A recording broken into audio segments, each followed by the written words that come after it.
ધારી તાલુકાના ચલાલા ખાતે આવેલા સરકારી હોસ્પિટલમાં કેમ્પનું આયોજન કરવામાં આવ્યું હતું, જેમાં ધારાસભ્ય જેવી કાકડિયાનું ઉપસ્થિતિના આ કાર્યક્રમ યોજાયો હતો, જેમાં દાન બાપુની જગ્યામાંથી મહાવીર બાપુ ભારત સરકાર દ્વારા સન્માનિત કરનાર મહેશ મહેતા, જયરાજવાડા સહિતના આગેવાનો ઉપસ્થિત રહ્યા હતા.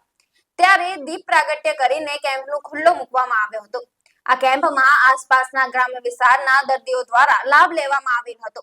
આ પ્રસંગે સિવિલ હોસ્પિટલના દર્દીઓની મુલાકાત લેવામાં આવી હતી. ત્યારે મેડિકલ ઓફિસર રામોલિયા સહિતના અધિકારીઓ દ્વારા સારી કામગીરી કરતા ધારાસભ્ય દ્વારા ખુશી વ્યક્ત કરવામાં આવી. જી સાહેબ, આજના કાર્યક્રમ વિશે શું કહેશો?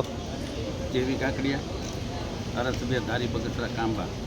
આજે 17 તારીખથી 2 તારીખ સુધી 2 ઓક્ટોબર સુધી આપણા દેશના વડાપ્રધાન નરેન્દ્ર મોદી સાહેબના જન્મદિવસથી ગાંધીજીના જન્મજયંતિ સુધી 2 ઓક્ટોબર સુધી જે સેવા પખવાડિયું આખું ઉજવી રહ્યા છે, ત્યારે આ કાર્યક્રમ આજે સિવિલ હોસ્પિટલ મુકામે રાખેલ હતો.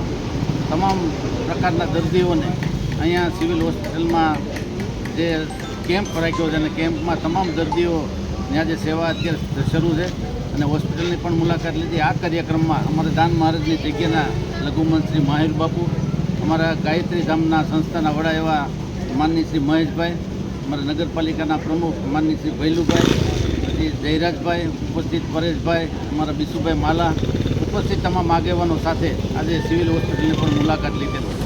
Okay sir.